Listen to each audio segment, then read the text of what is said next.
What's up, fam? I got a little question for you. Can a small notebook that I got for free still play games? Now, of course, it'll run older titles, so I'm going to test both old and new, just to see the performance that I can push out of this little laptop.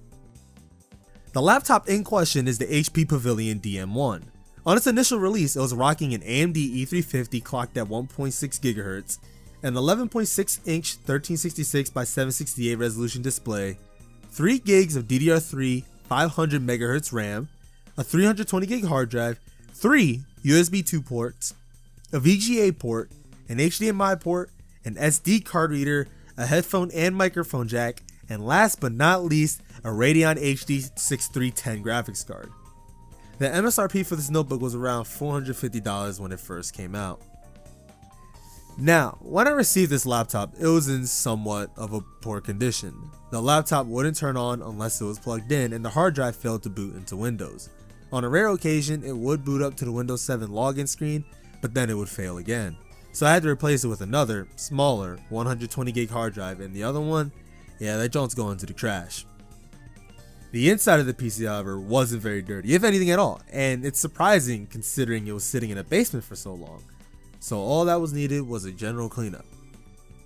When inside of the PC, I noticed it only had 1 stick of RAM, and it turned out that it had an amazing 1 GB of RAM.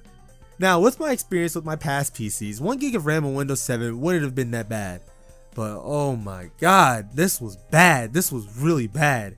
So I had to shell out some more money and ended up buying a 4 GB stick. And that 1 GB stick, I would use it with the rest of them, but I don't know the clock speed of it, so I'm not even gonna bother.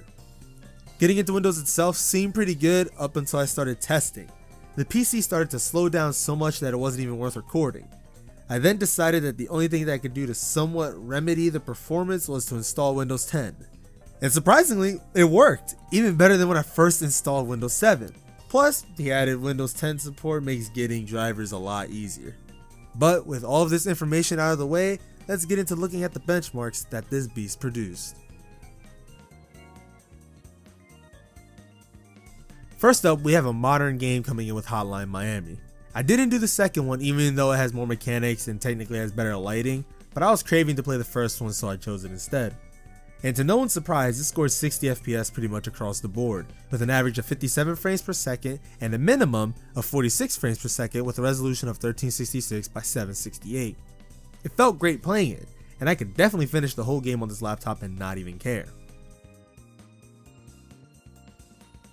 Next up, we have an oldie but goldie with GTA Vice City. Same as with Hotline Miami, I would have chose San Andreas, but I was craving some Vice City, so that's why I chose it.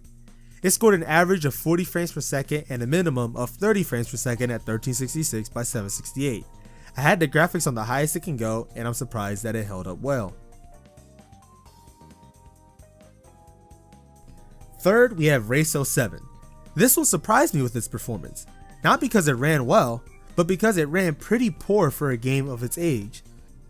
With an average of 22 frames per second and a minimum of 13 frames per second on 1024 by 768 with the lowest settings I can make the graphics, I would have thought this game would have ran well, but sadly, it did not.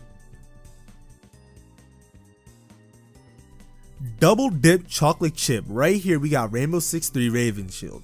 I love this game. So tactical, so intense, and it ran well too, with an average of 28 frames per second and a minimum of 20 frames per second on 1366 by 768 on the highest settings. Even though it is an FPS game and 60 FPS would be great, it's more of a slow paced kind of game, so 30 actually works in this situation.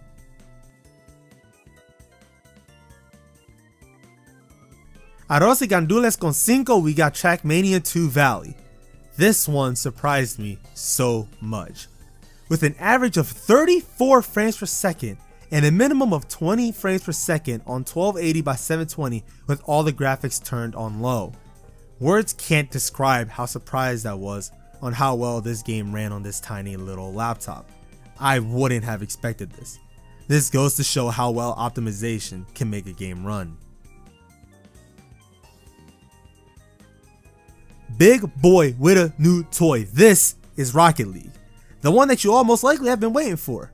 And I'm not gonna sugarcoat it. It didn't run too well. Playable, but not good.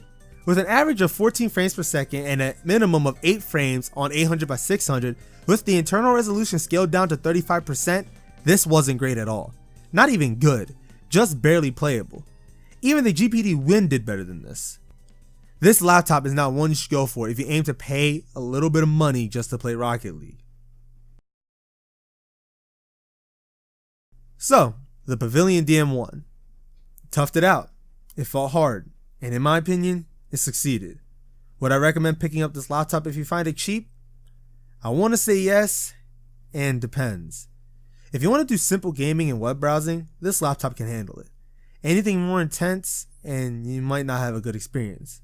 For me personally, this is going right next to my bed so I can watch videos and play some games in bed.